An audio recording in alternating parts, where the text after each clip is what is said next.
नमस्कार, आप सभी साथियों का अपने इस चैनल में स्वागत करता हूं। साथियों, आज आपके लिए एक बहुत ही महत्वपूर्ण न्यूज़ जो है अमर उजाला में पब्लिश हुई है और जिसका टाइटल क्या है, थोड़ा टाइटल के बारे में बताते हैं, फिर इस न्यूज़ के बारे में पूरा एनालिसिस करेंगे और कुछ महत्वपूर्ण चीज़ें हैं जो हम इस वीडियो में आपको बताएंगे। तो बने रहिएगा पूरे वीडियो में। आप लोगों से आग्रह है कि अगर आप चैनल में पहली बार आए हैं तो मेरे चैनल को सब्सक्राइब कर लीजिएगा और चाहे तो मुझे फेसबुक पेज पर भी फॉलो कर सकते हैं। तो पहले टाइटल क्या है उसको बताते हैं। टाइटल है चुनाव के बाद ही अब शुरू हो सकेगी नई शिक्षक भर्ती। ये टाइटल है, आज का पब्लिकेशन है ये अमर उजाला का।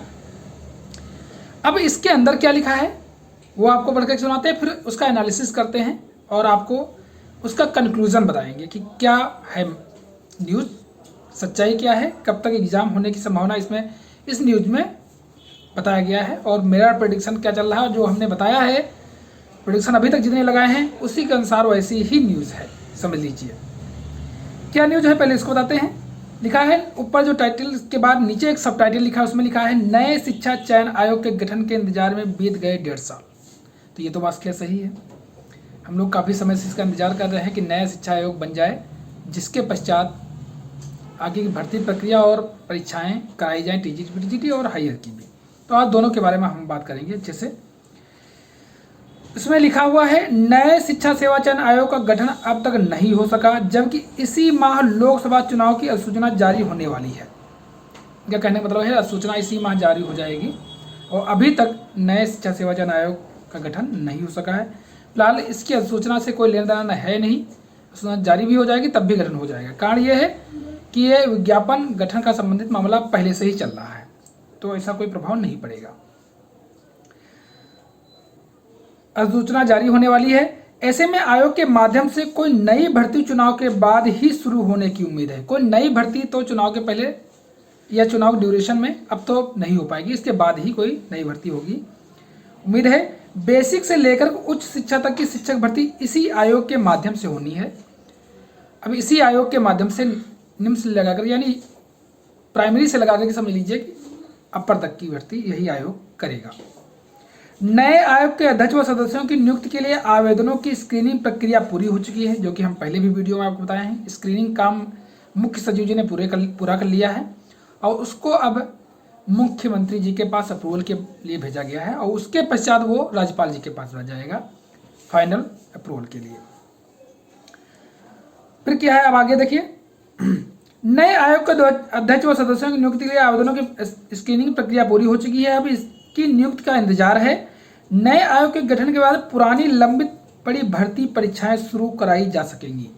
यानी पुरानी भर्ती परीक्षाएं मतलब जो इस समय प्रेजेंट टीजीटी पीजीटी और हायर की यूपीएचईएससी विज्ञापन संख्या 51 का जो असिस्टेंट प्रोफेसर का एग्जाम है प्लस आपका यूपी टीजीटी पीजीटी का, तो इनकी परीक्षाएं इसके पश्चात कराई जाएंगी। जो आयोग गठन हो जाएगा उसके बाद ही अशासकीय महाविद्यालयों में असिस्टेंट प्रोफेसर के 1017 पदों और अशासकीय माध्यमिक विद्यालयों में सहायक अध्यापक टीजीटी या प्रवक्ता पीजीटी के 4163 पदों पर भर्ती लंबित है। ठीक, इन दोनों भर्तियों के लिए अगस्त 2022 में आवेदन की प्रक्रिया पूरी हो चुकी है। टीजीटी पीजीटी के लिए तकरीबन 13 लाख अभ्यर्थियों ने आवेदन किए हैं और असिस्टेंट प्रोफेसर के लिए लगभग 1.14 लाख अभ्यर्थियों ने आवेदन किए हैं। दोनों भर्तियों की परीक्षा तिथि अब तक नहीं घोषित की जा सकी है। परीक्षा तिथि घोषित इसलिए नहीं की जा सकी क्योंकि अभी आयोग ही अपने पूर्ण रूप में है ही नहीं। नए आयोग के गठन के इंतजार में 1.5 साल से अधिक समय बीत चुका है। आयोग का गठन तत्काल किए जाने की मांग को लेकर सिविल लाइंस में पतझर गिरजाघर के पास युवा मंच के बैनर तले 84 दिनों से भर्ती धरने पर बैठे हैं। समझ लीजिए 84 दिनों से वो धरने पर बैठे हैं कि भैया ये आयोग का गठन किया जाए ताकि आगे की जो आपकी यूपी टीजीटी पीजीटी की और हायर की परीक्षाएं कराई जाए और नई भर्तियां भी निकाली जा सकें। तो वो काफ़ी समय से धरने प्रदर्शन बैठे हुए हैं। मंगलवार को अभ्यर्थियों ने निर्णय लिया कि बुधवार तक नए आयोग का गठन नहीं हुआ तो प्रदेश व्यापी आंदोलन शुरू कर दिया जाएगा। अगर उन्होंने नए आयोग का गठन नहीं किया तो समझ लीजिए कि इनका अभ्यर्थियों का कहना है कि हम फिर प्रदेश व्यापी आंदोलन करेंगे। अगर नए आयोग के गठन से पहले चुनाव की अधिसूचना जारी हो जाती है तो आयोग कोई भी नई भर्ती शुरू नहीं कर सकेगा। लोकसभा चुनाव के मद्देनजर पर्याप्त मात्रा में पुलिस बल और केंद्रों के निर्धारण में भी दिक्कत होगी। ऐसे में पुरानी भर्ती परीक्षाएं भी चुनाव के बाद ही कराए जाने की उम्मीद है। तो ये तो कोई बहुत बड़ी न्यूज इसमें नहीं है। उन्होंने कहा कि अगर नए आयोग गठन से पहले चुनाव की अधिसूचना जारी हो जाती है तो आयोग में कोई भी भर्ती शुरू नहीं की जा सकी। तो ये तो सच है। पहली बात, आयोग का गठन ही ये कर ले अच्छी बात है। हमको तो ये लगता है कि आयोग का गठन इस महीने के लास्ट तक हो जाना चाहिए। जो मार्च चल रहा है इसमें लास्ट तक, और इनके नियुक्ति जो है, क्योंकि ये अप्रूवल हो जाएगा मुख्यमंत्री और राज्यपाल जी तक पूरा हो जाएगा काम, उसके पश्चात जो है नियुक्ति यानी ये ज्वाइनिंग लगभग हमको लगता है 15 अप्रैल तक कर लेंगे, क्योंकि इस पर सूचना जारी भी हो जाएगी। तब भी इनके अध्यक्ष और सदस्यों की नियुक्ति पर कोई प्रभाव नहीं पड़ेगा, क्योंकि इनका विज्ञापन ऑलरेडी अधिसूचना से पहले यानी दिसंबर 2023 में निकाला गया था। तो ये प्रक्रिया कंटिन्यू रहेगी, इसमें कोई भी आचार संहिता का प्रभाव नहीं पड़ेगा। तो ये मिड अप्रैल तक हम मानते हैं कि अध्यक्ष और सदस्य आयोग में नियुक्त हैं और आयोग अपना एक पूर्ण रूप से अस्तित्व में आ जाएगा। परीक्षाएं तो निश्चित तो 100% है कि अब आपकी चाहे हायर की, यूपी टीजीटी पीजीटी की हो या हायर की, ये परीक्षाएं जून में भी होने की संभावना नहीं है। ये जुलाई अगस्त की तरफ जाने की प्रबल संभावना है, इससे पहले संभावना नहीं दिखती है। ठीक साथियों, अगर कोई अपडेट होगी तो जरूर आपको अवगत करा देंगे। यदि चैनल पर पहली बार आए हैं तो चैनल को मेरे सब्सक्राइब कर लीजिएगा और चाहे तो मुझे फेसबुक पेज पर भी फॉलो कर सकते हैं। अगर फिर भी कोई आपके कमेंट है, एक चीज़ मैं सजेशन देना चाहूँगा अपने साथियों को जो तैयारी कर रहे हैं कंटिन्यू, कहना यही कि आप लगातार कंटिन्यू स्टडी पर ध्यान दें। ऐसे काफ़ी लोगों के प्रश्न ये आ रहे हैं इस समय कि सर पेपर लीक बहुत हो रहे हैं, हम तैयारी करें, मेहनत करें, फिर पेपर लीक हो जाए। देखिए, ऐसा सोचकर आप मत सोचिए।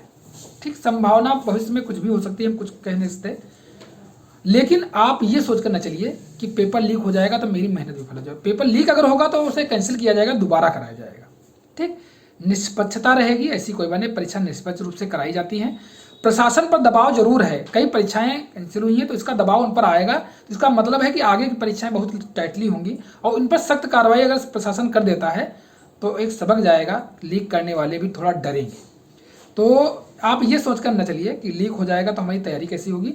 आप अपनी तैयारी कंटिन्यू रखें। ये अपॉर्चुनिटी आप समझ लीजिए, मानता हूँ कभी जब डेट डिले हो जाती हैं, डेटें बढ़ती रहती हैं, तो एक अंदर ये था यार कैसे तैयारी करें, क्या हो, ये चीज़ें आती रहती हैं, कॉमन चीज़ें हैं। या हम आपके साथ नहीं, मेरे साथ भी होता रहता था। लेकिन अगर आप भटकेंगे नहीं, आप कंटिन्यूएशन बनाए रखिए, कोई बात नहीं, समय बढ़ रहा है, हम फिर भी पढ़ाई कंटिन्यू करते रहेंगे, कंटिन्यू करते रहिए, आप निश्चित तौर पर सफल होंगे। आप पीछे हटना नहीं है, यहाँ से आप पीछे मतलब कि पढ़ाई बंद कर दें, ऐसा नहीं करना है। आपको पढ़ाई कंटिन्यू करते रहना है। और फिर से संक्षेप में बता दे रहा हूँ कैसे। आप अपने ओल्ड क्वेश्चन पेपर्स को देखिए, अपने सिलेबस के अनुसार ओल्ड क्वेश्चन पेपर्स की सहायता से आप पढ़ाई कीजिए। देखिए कैसे प्रश्न आ रहे हैं, उस तरीके से करिएगा, आपको अच्छे से आपके पेपर्स हो जाएंगे। अब कोई स्ट्रेटजी के बारे में जो होगा, पेपर में कैसे टाइम मैनेजमेंट किया जाता है, इन सब चीज़ों के बारे में हम खुद पेपर के समय जब होगा उस समय एक वीडियो अच्छा सा लाएंगे, आपको गाइडेंस देंगे कि कैसे आपको पेपर हल करना है। तो चलिए साथियों, नमस्कार। अब आपको मिलेंगे नेक्स्ट वीडियो में, तब तक के लिए धन्यवाद, नमस्कार।